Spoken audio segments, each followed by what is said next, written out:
He says like this: why are we so amazed by the fantasy thoughts of a psychotic, wondering how such craziness enters the human mind?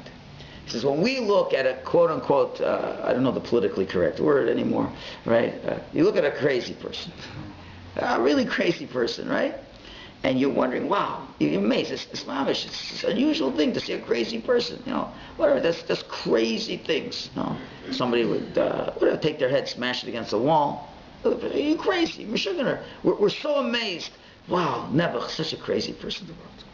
Right? He says, why are we not equally amazed by our own delusions, which are sometimes no less than the psychotics? He says, what are we so amazed at the people who are officially in 99 Queen Street? Right? Well, they changed the address, I'm told. Why are we not equally amazed at ourselves? What does it mean? This is because each of us has one or several, now the English, this is as good as the Hebrew, emotional weak points. In Hebrew, it's called a midah nefula, a fallen midah, a fallen characteristic.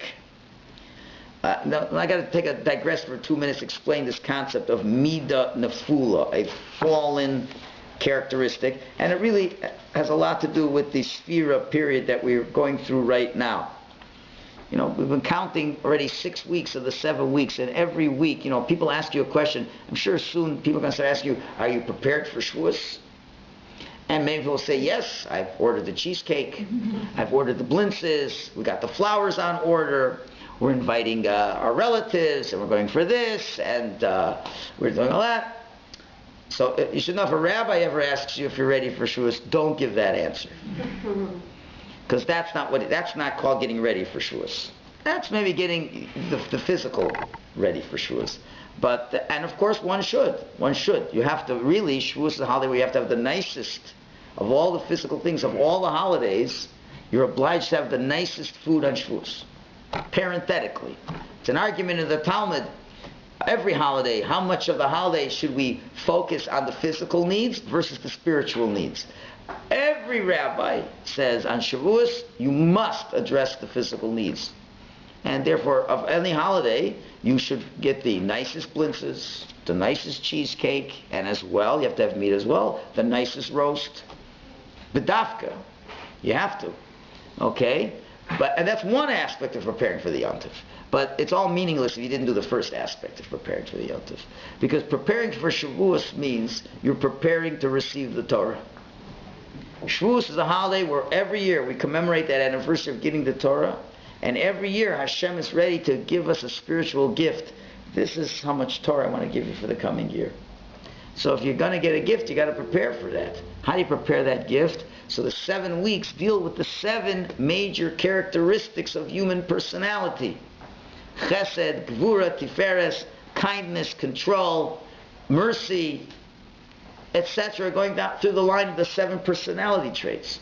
So if you're able to work on the 7 personality traits and improve on your personality, then you'll be able to take the gift of Torah and use it the way it was meant to be used. That's really preparing for Shavuos. And this aspect that the Piaseczner Rebbe is talking about, emotional weak points, he calls it a midah nefula. Midah nefula, I'll give you an example of this.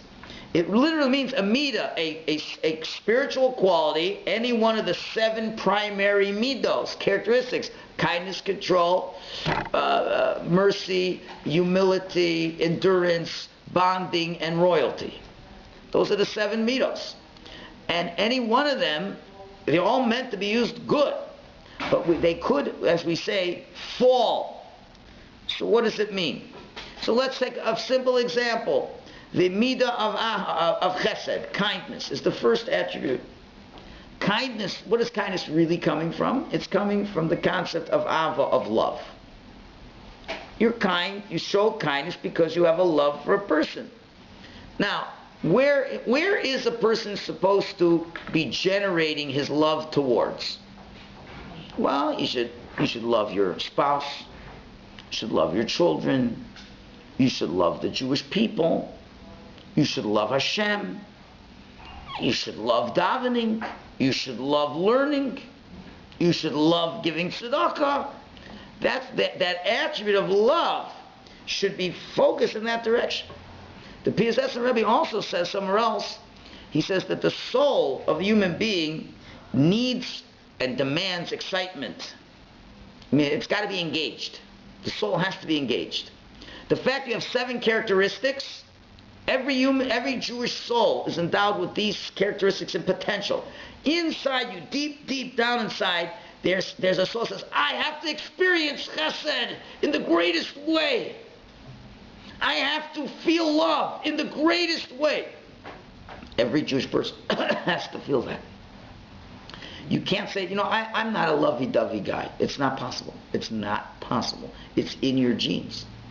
Now some people have a stronger measure of it, some have a less, but every Jew has within himself a strong burning desire to express love. It has to be expressed. It's not possible for it not to be expressed. So what happens to a Jew who doesn't learn to love his spouse and doesn't love to learn with his children, doesn't learn to love God? So what happens to such a Jew? So you think, well, I guess he just misses out on love in life. The answer is not. The answer is the love will express itself somewhere. So where will it express itself? It will express itself with the nanny. That's where it will express itself. It will express itself with the love for sports. And because you have to. It's not shot, I didn't express my love to my wife and it'll remain dormant. It's not possible. This is part of the Jewish human condition. To non-Jews as well, but to a lesser extent. With the Jewish, all these things are much more profoundly affected by Jews, regarding Jews, because we have a holy soul that interacts in a way that others don't. So if you have a restless soul, as it were, so instead of finding its satisfaction in the highest of places, we'll find its satisfaction in the lowest of places, right? And therefore, you have situations like that. You could have, certain people who are enamored with these soap opera dramas. And their mamish, they love certain people. They got to know certain characters over the last 15 years. They very intimately know who they are. They've come to love them. And and when Joey breaks up with Kimmy, whatever, after 15 years, what's going to be? It's terrible. The old shows where they show these ladies in front of the thing, and then, John, what can I say? They're crying. People get it. Or let's not even go so far. You watch a good movie. You watch a real, a heartbreaking, harlequin romance movie, right? And at the end of the movie, you start crying. Where's that coming from? You know why? Because you haven't shed a tear for the temple yet. You haven't shed the tears where you're supposed to shed the tears. But you got to shed tears. It's over a movie. And if you think about it, it's not even true. If you remember years ago, right? Some of us will remember when Love Story came out, right? Right? If you were in that tender time of life, where you were, in your own beginning to dabble into what love was. So of course you need Ryan O'Neal to tell you what love is, because you don't know what love is, right? I remember who the other one was. Everybody knows, right? I said, love is never having to say you're sorry. Oh, everybody's crying. It's terrible. Hey, it's not real. It's not real. It's not there. It's made up. Why? Because you haven't cried for the temple. So this is called a midah nefula, a fallen character trait. That trait was meant to show love to God. And you have to focus it to Hashem. And to love your spouse, and to love your children, to love the Jewish people. And now that you haven't done that, it's got to go somewhere else. Now the problem is the person doesn't even realize it. That's the problem. You don't even realize you have a mida nefula. And this is what he talks about, is psychotic thinking. And you wonder. A guy is married to this woman for 20 years, and they've had 3 children, and they're leading a nice Jewish life, and then you hear that he runs off with the nanny. Now anybody else in the world says, he's nuts. How can you do this? Right? So then, you ask the guy, and he says, my wife never really loved me. We never really had a great relationship. So that's the problem, man. I mean, she's a nice, moral woman. You were a moral. What happened? What did the nanny have to offer you already? And you go leave the kids, you destroy your family, your kids get wrecked up for the rest of their life, you killed your wife, it's a chil Hashem, all these things, but we love each other. This is one answer. You're a nutcase. Your mama's a crazy guy. But he doesn't see it. He says, you don't understand, Rabbi. This woman says she loves me. I have feelings for her. Yeah, you're an idiot. I mean, you had a nice Jewish woman. She had a few problems. It's a little marriage counseling, man. You think it's going to be great with this nanny 20 years from now? You'll dump her for another model in 20 years. You look at that, you say you're crazy. Right? But they can't see it. So we all wonder, the people in 99 Queen Street, Mom, it's a bunch of idiots. Yeah, but God made them that way.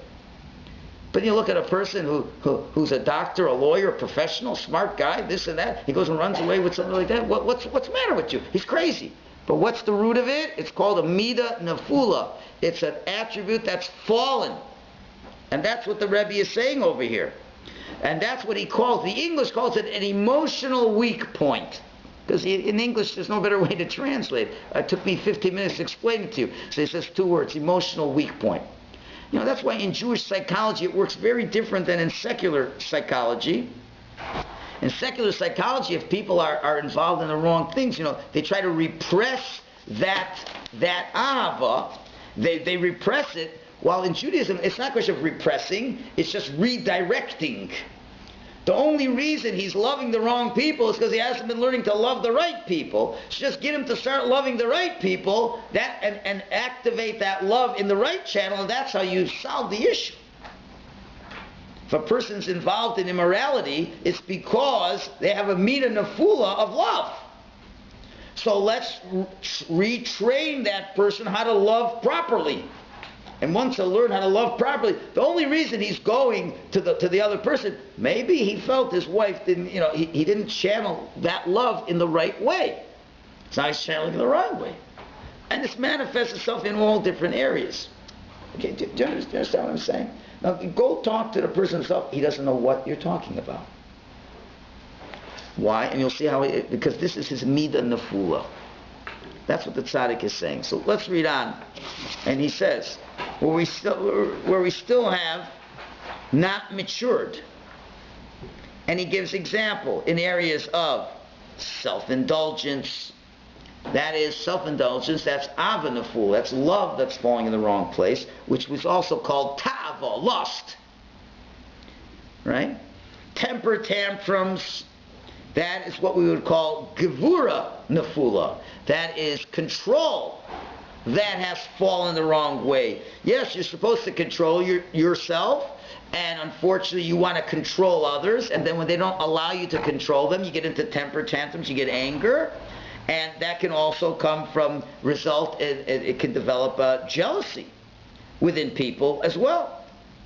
And finally, ego pride, which would be tiferes nefula, which is really the synthesis of love and control, which is honor in the wrong place. So it can manifest itself in so many different ways.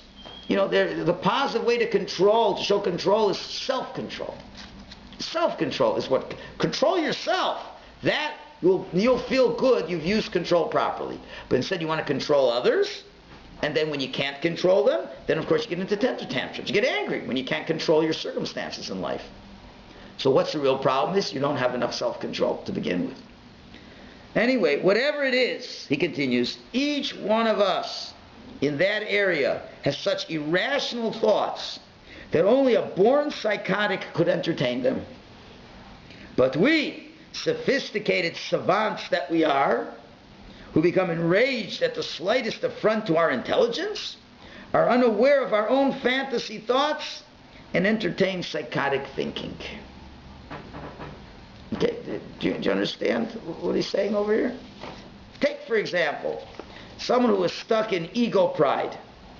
Everything he does or says will activate some or many thoughts of ego pride. For example, he'll say, how clever what I just said, or how nice what I just did, or how so-and-so will envy me, or everyone will talk about me and give me my due honor. Right? You know, how else do you explain people who spend lavishly on personal simchas way over the top? What responsible person would do such a thing unless everyone will talk about me and give me my due honor? I'm a somebody. You know, can you imagine people spend $100,000 for 5 hours of a simcha when you could have bought a down payment on a house for the kids? Does that make any sense? Would a rational person do it? Not a rational person. And everybody come to the way and say, why are they doing that? I don't know about a person who's a billionaire. A person who's a billionaire, they spend a billion on the wedding, they spend $1 billion for a house, they got money to go all around. But you know, there's many stories, people have gone into debt. They go into debt to make a wedding. And it's serious debt. So if you're going into debt, okay, you serve simple chicken. No, it's got to be steak and rib steak and this and that and white glove service and this and that, and you're running up the bills. What for? Well, it's their day. Baloney, it's their day. It's your day. Show what kind of meshugah. Hi, I'm crazy. You got it? I want you all to know that. But they're not saying that.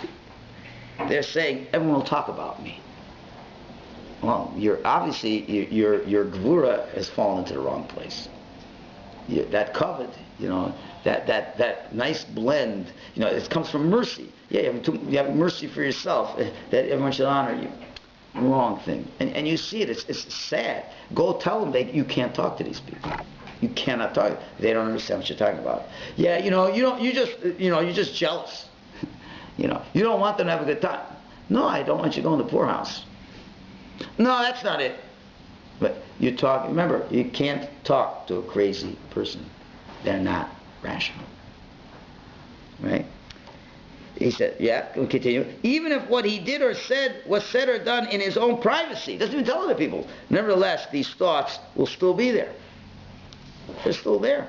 You know, the Kufsker Rebbe said, for example, let's say someone goes into the forest, he wants to do his spodadus. He wants to reflect. So Rabbi Nachman says to do his spodadus, I'm going to go into the field, I'm going to go to the forest, I'm going to reflect. You know, and it looks good, right? But deep inside, he's hoping that someone will notice him doing it privately and they'll know that he's a tzaddik. You understand? That's also a fallen midah. He's hoping in the back of his mind, I hope somebody sees me hiddenly trying to be a tzaddik. Right? That's a fallen midah of looking for honor. Right? Continuing. And after all is said and done, his actions may have been not only clever, may have been not only not clever, but even foolish. So is this the intelligent, rational being who now prides himself on foolish action? And what kind of delusive thinking is it to weave up illusory conversations of others who have nothing to discuss because they did not see his actions? Whereas the person is in mind thinking what people will say about him. Is anything more crazy than that? I can't go out. I can't go out now. My hair isn't perfect. What will people say? How do you even know people are thinking about you? You know, some people like they need like an hour or two before they can be seen in public. So I say to them, nobody's looking at you. You know, nobody's looking. You go to a wedding, you know, besides the chassan and kala, and maybe the parents of the chassan and kala, nobody's looking at anybody else. And if they are, then you don't want to deal with those people. Right? Well, they're going to look at me. I don't have the nicest dress. Yeah, but all you are is a third cousin twice removed. Who are you at that wedding? I mean, you know, well, you're getting one picture, you know. You're getting one when they take a whole family group and someone will be in front of you, they won't even see your dress, right? So you're all worried about that. Well, what will people say if I come to this? So first of all, do you think they're thinking about you? And anybody who would think about you, I wouldn't want to hang around such a person. I wouldn't care. If they're going to judge who I am by the dress I wore, then who wants to be with such people? And they could talk all day long. People cannot get it. Just don't get what we're saying over here, right? Right. The only explanation... I'm sorry, yeah? Is that what we're up to? The only explanation is that as far as his ego pride is concerned, in this one area, he is psychotic. Now, the Hebrew term is much nicer. The Hebrew term, he says, Mishugahu la'oto davar. He's Meshuga in this area.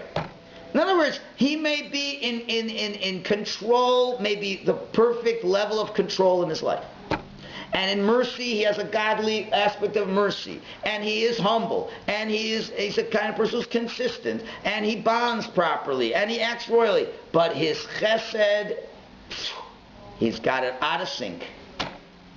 He does everything right, but he doesn't love God.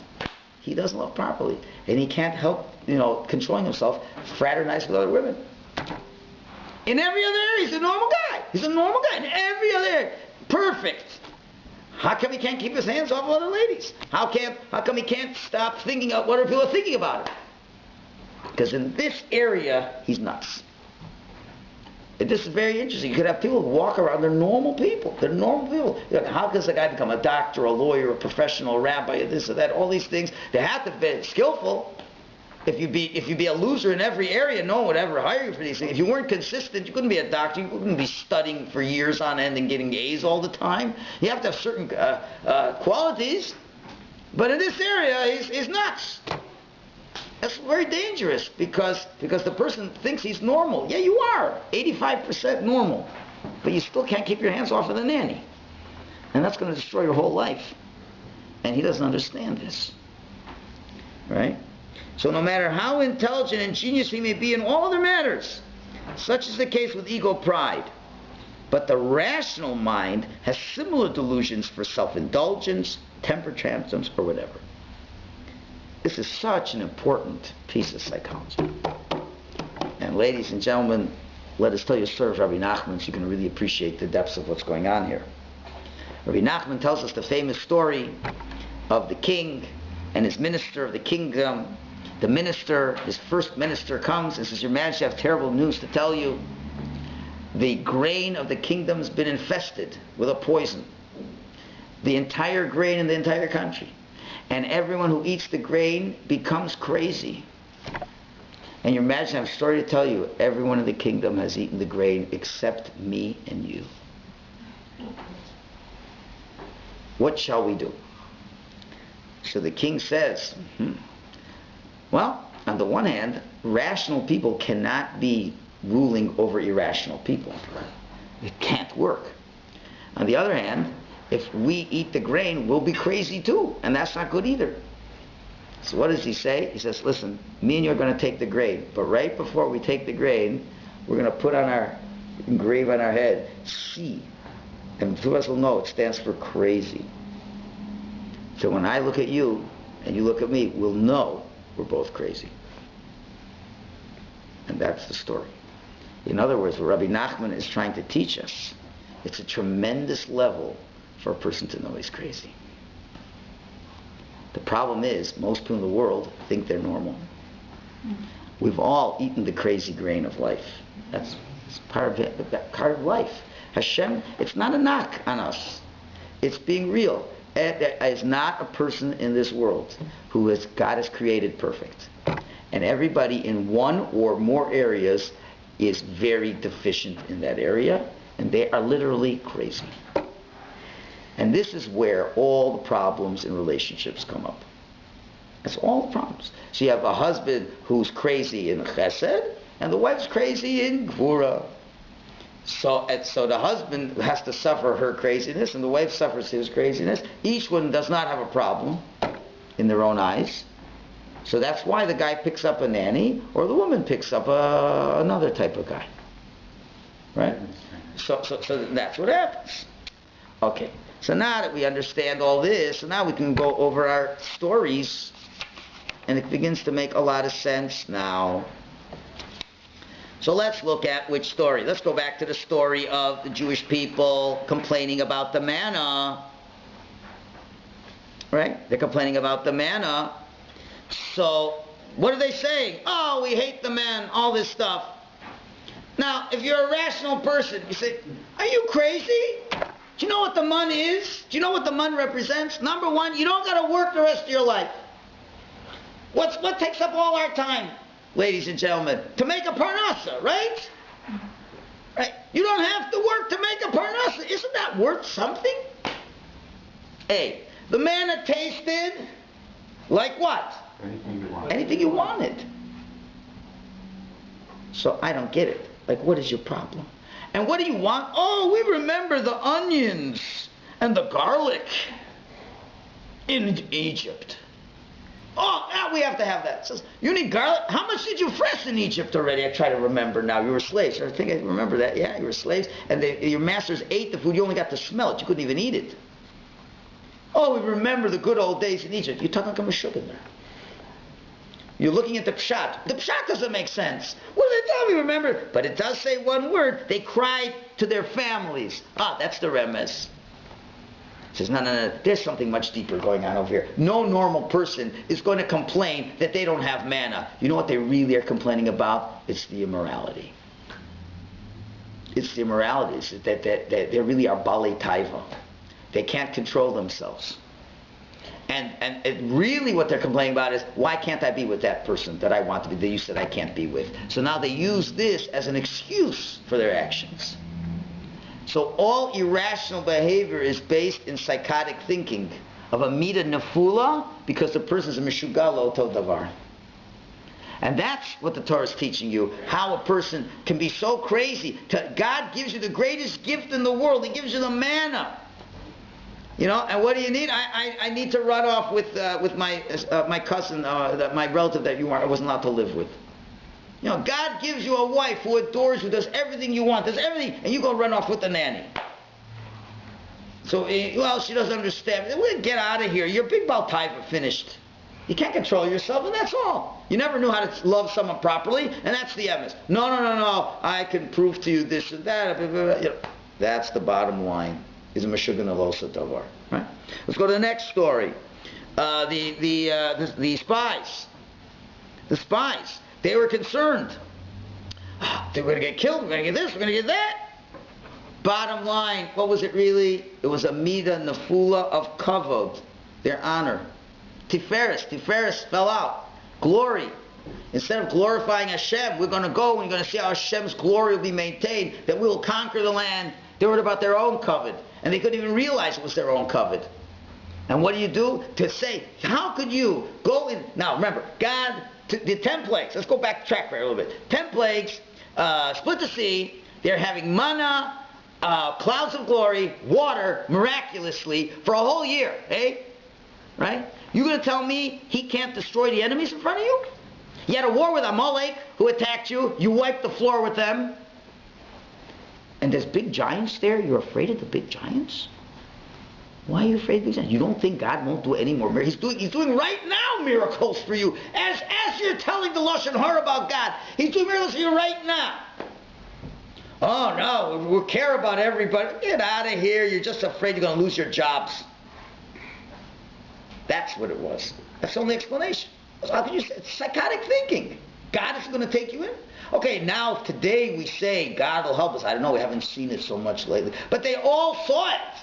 So how could you say that such a preposterous thing? And finally, the last story of Korach. Korach, he's such a clever man. He's such a clever man. More says he was a pikeach, he was a genius, one of the most incredibly smart people in the world. Right? But what was the problem? He had the meat and the full of gvura, of control. He was jealous. That jealousy was eating him up. He had every other quality a person could have. And how do you know he's crazy? He says, listen, what are you saying exactly? That Moshe's making this up? Wait a minute. Weren't we all at the mountain? What happened at that mountain? Let's go over the story. What happened at the mountain? God told all the people. They all heard it. And God said, Moshe is my prophet.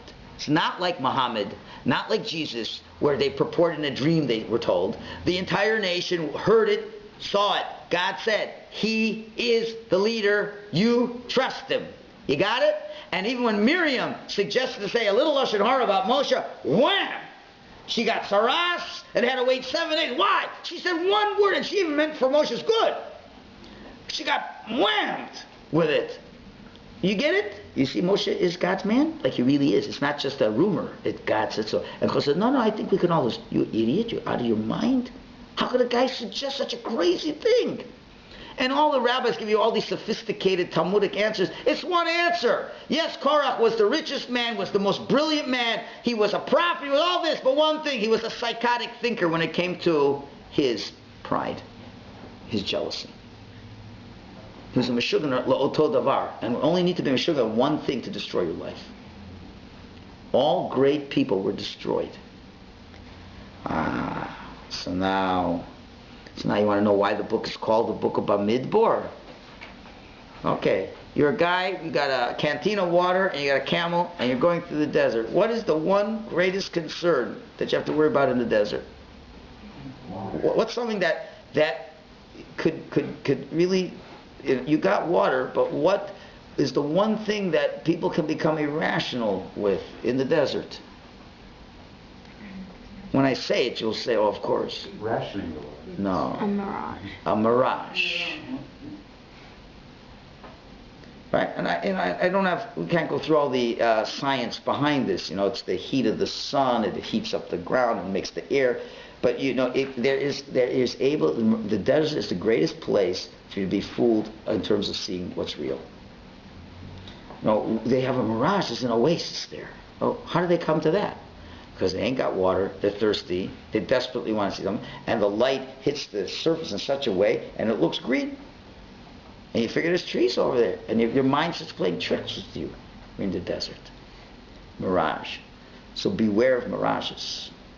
And that's really what living a Jewish life is all about. Is can you get through the midbar of life? Life has twists and turns, and it's one mirage after another. Everything you see is definitely not what you get. But not just in others, in yourself as well. And that's what we have this beautiful conceptual Torah at the end of Sefer Vayikra. It's amazing. It could be so good. Right?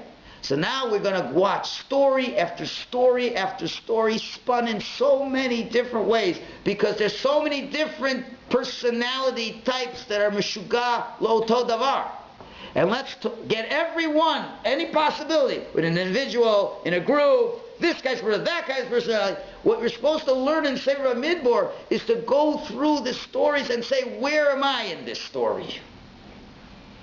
When's the last time my arrogance was so strong that I was meshuggah for this thing? Right? You have people, they destroy relationships. People who were together for years. Family members. But this meshuggah lo'oto davar for kavod, and they weren't put on the head table at the bar mitzvah. Forget it. Our relationship will never be the same again. Are you normal? Did you know what you've been through together? No. If they do that, you're crazy. No, I'm not. So you got to start admitting that you're crazy. You are a pardes. We have to let's get down. Let's get to the root. Why were you like that way? So that's the real message of the parsha. Now with this we can understand. Back up to source 1 and 2. I'm going to finish on time, Baruch Hashem, I hope. So next week's parsha. So this week's parsha is just who the troops are and how many people and all this stuff getting us ready. And then it seems very innocuous and not necessary for our whole story. It tells us the story of a man who has a wife who we're not sure if she's had an immoral affair or not, and how we deal with it. And I don't want to get into all that. She's taken to the Kohen. She has to drink certain waters. So let's look at what it says. It says, first source, Daber b'nei Yisrael v'marta lehem ish kisista ishto mala b'mo. If a man whose wife shall go astray and commit treachery against him. And the story basically said the husband is suspicious that maybe she's fooling around with somebody, and he hires a private investigator and sees that the wife and the man went to a hotel, but there's no proof that anything else happened. Of course, she's confronted and says, we were only friends. We decided to watch the Canadians play on big screen, and we were good Canadian friends. It's nothing. We're just both Montreal Canadian friends, So we just, you're right, and doesn't trust her. Well, according to Jewish law, If you have two witnesses and you don't know, he can't be with her until we resolve it. I don't want to get into the details of that, but now I want to get into why the verb siste is used for his wife. Now, Torah's not, particularly going against women. The same thing can apply to men, and don't think, they're being sexist over here. Rashi says, Ki siste ishto, Rashi says, Shana Rabbi our rabbi said, Eina mena'afim, the adulterers, they don't adulterate. Now listen to the words. Ashetikonesh bahen ruach shtus. Until a spirit of foolishness. Shtus comes from the word shoteh, crazy. Until a spirit of craziness comes over a person. Which is really, comes from a more elaborate statement, really says no one does an avera in this world unless a spirit of shtus comes over them, craziness. So what's the Torah talking? The Torah is not giving us a specific case, it's giving us a theoretical case. In case a woman would do this, then this is the... But why do we use the word siste to say nobody would ever do an avera unless you're crazy? Now you understand what Rashi means. You don't have to be a totally crazy person, just crazy in this one area. Just crazy in this one area. The Talmud says, how come, it connects it to the story before. The story before says how you have to give your gifts to the Kohen. You have to give your 10%, 2% to the Kohen, 10% to the Levi. That was the story before the story with the woman. So Gemara says, what's the connection between the two? They said, listen, the Talmud says if a person doesn't give tzedakah, he will lose his wealth. The Talmud says. So what's going to happen? This guy, if he doesn't keep the mitzvah of getting to the Kohen and the Levi, he will lose his wealth. And when he loses his wealth, his wife will start to fool around. So Gemara says, what does one have to do with the other? So Talmud says, well, there's another rule. Another rule is, there's many ways you can explain why people lose their wealth. One is you don't give tzedakah. Well, another one could be you're a bad businessman, but that's usually not the reason. The Torah says you don't give tzedakah, you're going to lose your wealth. Another reason is that you spend excessive time fooling around. Fooling around is a very expensive proposition. If you want to have a mistress, taken care of properly, you got to rent her an apartment somewhere. She's got to be a business expense off of the business. A hired person. All these things. But eventually, you could lose a lot of money getting into that type of adventures. It's an expensive adventure. And Talmud says a person's into that will lose his money. So you got this. So how to explain like this? You got this husband. He's doing good. Takes care of the wife. Gives whatever she needs. All of a sudden, he says, we got to really cut down on expenses. Where the business is not doing so well. I says, really? Looks like you're working pretty hard to me. Business is not doing well. Can you explain why? I really don't have any... Let's bring in a forensic accountant. Can't explain it. Now, the real reason he's losing the money is because he hasn't given any money to tzedakah. But what's the wife thinking? Is the wife going to think that reason? I know the Gemara. It says you fool around a lot, you're going to lose your money. That's the reason. Well, you got and to believe that that's the reason, you got to be kind of crazy to think that way. And that's what the Gemara is teaching us. It's giving you a theoretical case that you know what? This is how it's going to start. So I gave you, the Torah first gives a theoretical case, and then that's in Parshas Naso, next week's Parsha, and then every Parsha gives you real live cases. That's why it's interesting that the next story after the story with the Sota is the story with the Nazir. The guy decides he wants to act more religiously. He wants to stay away from wine, stay away from certain things. Gemara says, what's the connection between those two stories? It says, anyone who sees a sota in her disgrace, the woman who's been disgraced like this, he should become a nazir. So what is that really teaching us? It's teaching us, you see, how a psychotic thinking person can be. You look at someone else's disgrace, maybe start thinking about yourself. The point is, when you see other people so disgracefully acting, shouldn't you think for a minute, maybe if I'm seeing this, maybe there's something I can learn from this? Very interesting. The Rabbi Tzadok says, in the Torah, the order is the story of the Sota, the woman, and then the Nazir. When you go in the tractates of the Talmud that deal with the laws, there's a whole section over there. It's the laws of the Nazir comes before the laws of the Sota. The question is, why is it reversed from the Torah? So Tzadok answers beautifully. He says, yeah, the Torah says if you happen to see a woman who's a Sota, you should learn from that. But you know what? God doesn't always give you stories to learn from. Sometimes the Nazir has to be before the Sota. I mean, why don't you inspect yourself before you even found how someone else had to be degraded? Don't wait for someone else to be degraded. Inspect yourself. And let's just leave with the last point. Take another 3 minutes. But we left you in a very sad place. If I would just end at this point, you'd be very upset with me. All you say, okay, Rabbi, you said I'm crazy, okay, but you really haven't given me a lot of solutions how to deal with it. So we'll just briefly look at the last two paragraphs. And this is very beautiful. But the first thing, the first lesson you learn from these parshas is to admit you're nuts. Really. That's what Rabbi now is saying. Admit you're very nice in a lot of ways. But admit in this way I come to terms with the fact I'm a meshuggah, I'm not rational, I can't deal with it rationally. But says help. Self-help for psychosis. Alright? Let's just quickly, in 5 minutes, we'll get this done. And what advice can we give to the human being who seeks therapy for his psychosis? The hard truth is, you're going to hate this, there's no complete cure that will keep every unsound thought from rising to mind. Really is not a complete cure. But at least you can reduce the insanity of those thoughts and keep their appearance to a minimum. Okay, in other words, you are a meshuggah in this area, guess what? It's a handicap for life. It's a handicap for life. Most people aren't going to be able to turn it totally around. But we can give you some good practical help that at least lets you live through it. And he says the way to do this is through heightened self-awareness. And there's 2 steps here. He says, train yourself to watch every thought that comes to mind. Pay attention to all your inner self-talk. Listen to yourself as you emotionally go through things before you make a decision.